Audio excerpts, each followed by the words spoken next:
Bismillahirrahmanirrahim. Assalamualaikum warahmatullahi wabarakatuh. Perkenalkan, nama saya Hilda Nurfaida dengan NPM 191105010464. Di sini saya akan mempresentasikan artikel dengan judul Hakikat Kurikulum dan Evaluasi Pendidikan Menurut Filsafat Islam. Ada dua poin yang akan saya bahas. Yang pertama, poin A, yaitu hakikat kurikulum menurut filsafat Islam, dan poin B, evaluasi pendidikan menurut filsafat Islam. Nah, poin yang pertama yaitu hakikat kurikulum menurut filsafat Islam. Di sini saya akan membahas tentang yang pertama yaitu pengertiannya, yang poin kedua asas kurikulum pendidikan Islam, poin ketiga kategori kurikulum dalam filsafat, dan yang terakhir yaitu isi kurikulum pendidikan Islam. Yang pertama yaitu tentang pengertian kurikulum. Secara etimologi, kurikulum berasal dari bahasa Yunani, yaitu kurir yang artinya pelari dan kurer yang berarti jarak yang harus ditempuh oleh pelari. Istilah ini pada mulanya digunakan dalam dunia olahraga, yang berarti liter atau sesuatu jarak yang harus ditempuh dalam pertandingan olahraga.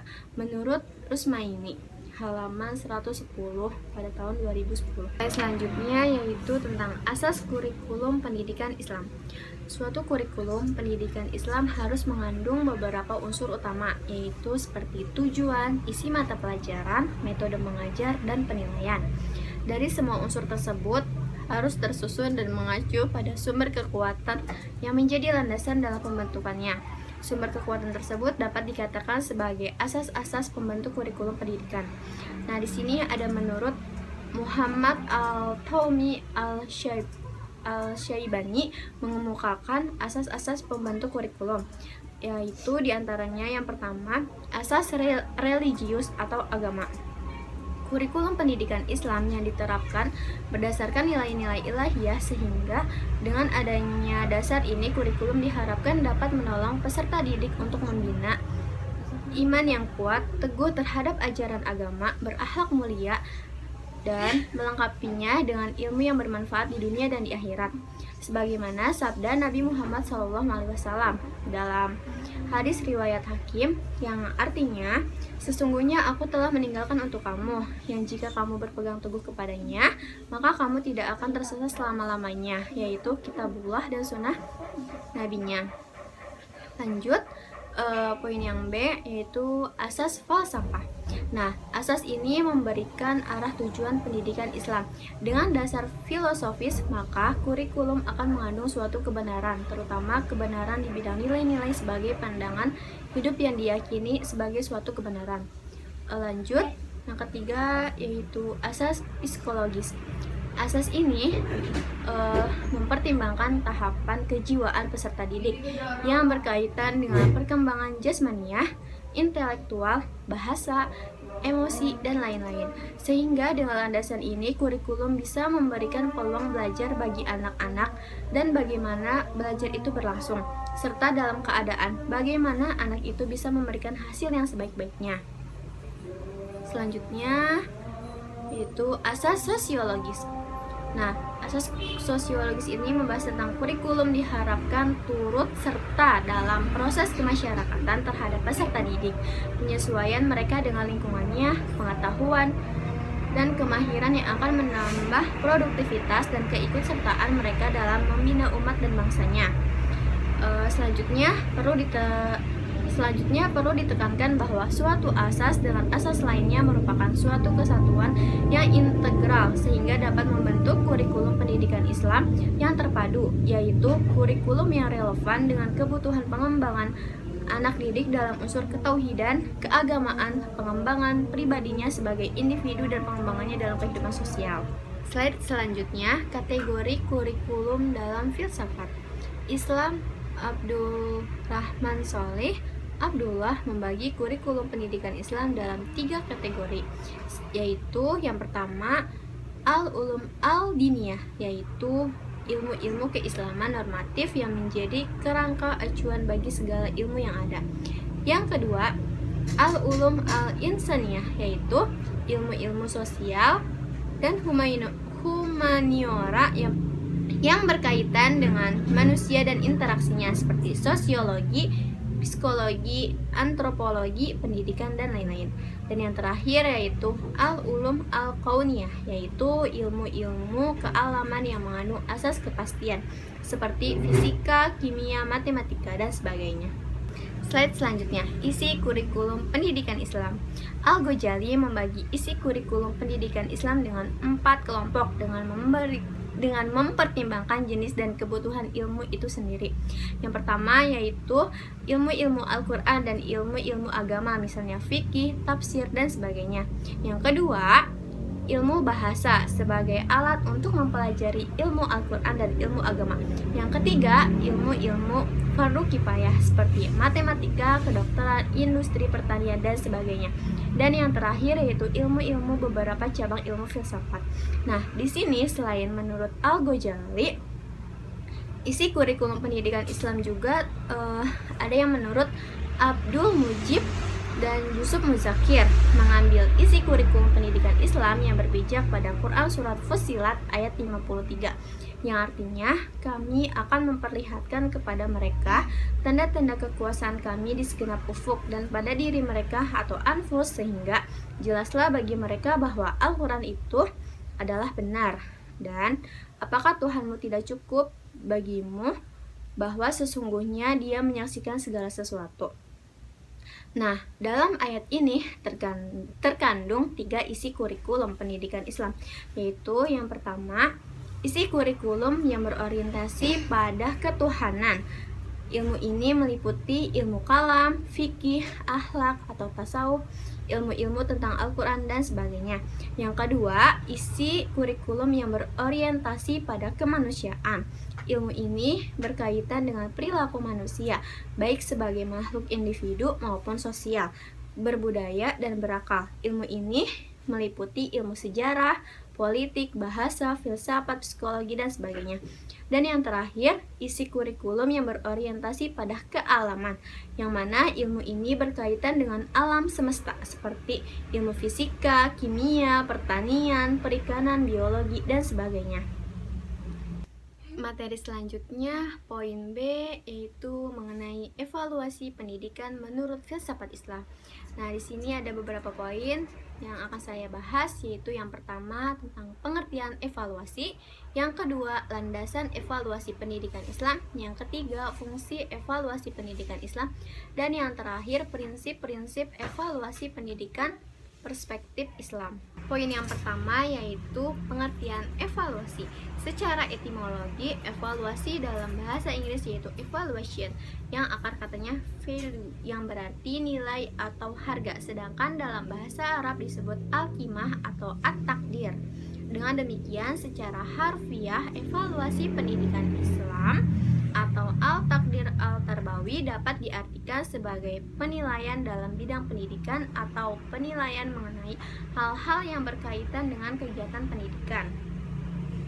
Istilah evaluasi berarti tindakan atau proses untuk menentukan nilai sesuatu atau segala sesuatu yang ada hubungannya dengan pendidikan, menurut Suharsimi Arikunto. Nah, dalam bahasa Arab, evaluasi dikenal dengan istilah imtihan yang berarti ujian. Dikenal juga dengan istilah hataman sebagai cara menilai hasil akhir dari proses pendidikan. Adapun menurut Edwin, evaluasi mengandung pengertian yaitu suatu tindakan atau proses dalam menentukan nilai sesuatu. Slide selanjutnya yaitu landasan evaluasi pendidikan Islam. Nah, di sini evaluasi pendidikan Islam dilaksanakan berdasarkan 2 pedoman, yaitu Al-Quran dan hadis. Ada banyak dalil, terutama surah dalam Al-Quran yang membicarakan tentang evaluasi. Namun di sini saya akan menyebutkan 2 dalil saja. Yang pertama yaitu Quran surat Al-Hasr ayat 18 dan surat Al-Jaljalah ayat 7-8. Nah, yang pertama yaitu dalam Quran surat Al-Hasr ayat 18, Allah Subhanahu wa taala yang berfirman, yang artinya, hai orang-orang yang beriman, bertakwalah kepada Allah Subhanahu wa taala dan hendaklah setiap diri memperhatikan apa yang telah diperbuatnya untuk hari esok. akhirat, dan bertakwalah kepada Allah. Sesungguhnya Allah Maha mengetahui apa yang kamu kerjakan. Nah, dalam hal ini bertakwa kepada Allah Subhanahu wa taala pada redaksi pertama dikaitkan dengan suatu sikap yang harus dimiliki oleh setiap manusia yang beriman, terutama agar senantiasa melakukan evaluasi terhadap perbuatannya yang telah lalu yang akan menjadi dasar dalam melakukan perbuatan selanjutnya. Adapun dalam Al-Quran surat Al-Zalzalah ayat 7-8 Allah Subhanahu wa taala berfirman yang artinya barang siapa yang mengerjakan kebaikan seberat jarah pun niscaya dia akan melihat balasannya, dan barang siapa yang mengerjakan kejahatan seberat jarah pun niscaya dia akan melihat balasannya pula. Dari ayat-ayat di atas dapat dipahami bahwasanya setiap manusia akan dihisab sesuai dengan amal perbuatannya, baik dari kebaikan maupun kejelekannya, walaupun seberat jarah. Maka sepantasnya setiap manusia untuk selalu mengevaluasi dirinya sendiri sebelum Allah Subhanahu wa taala mengevaluasi amal perbuatannya. Selanjutnya, fungsi evaluasi pendidikan Islam. Terdapat 4 fungsi evaluasi dalam pendidikan Islam. Yang pertama yaitu islah. Islah di sini dapat diartikan sebagai perbaikan terhadap semua komponen pendidikan, termasuk perbaikan perilaku, wawasan, dan kebiasaan-kebiasaan peserta didik. Yang kedua, tazkiyah, yaitu penyucian terhadap semua komponen pendidikan. Yang ketiga, tajdid, yaitu memodernisasi semua kegiatan pendidikan. Dan yang terakhir yaitu al-dakhil, yaitu masukan sebagai laporan bagi orang tua peserta didik.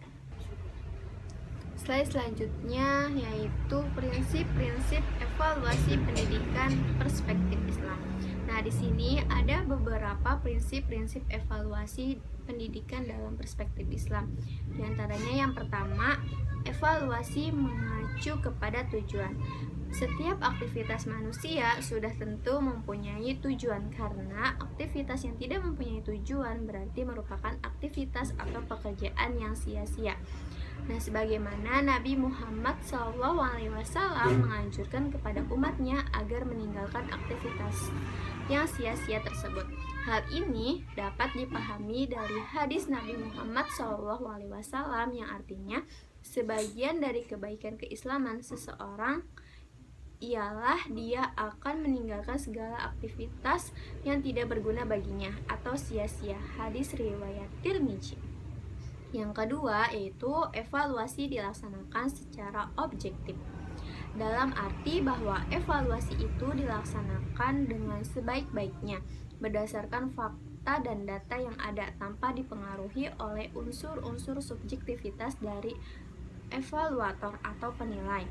Sebagaimana Allah Subhanahu wa taala memerintahkan agar berlaku adil dalam mengevaluasi sesuatu. Jangan karena kebencian menjadikan ketidakobjektifan evaluasi yang dilakukan. Dalam Quran surat Al-Maidah ayat 8. Yang ketiga yaitu evaluasi harus dilakukan secara komprehensif.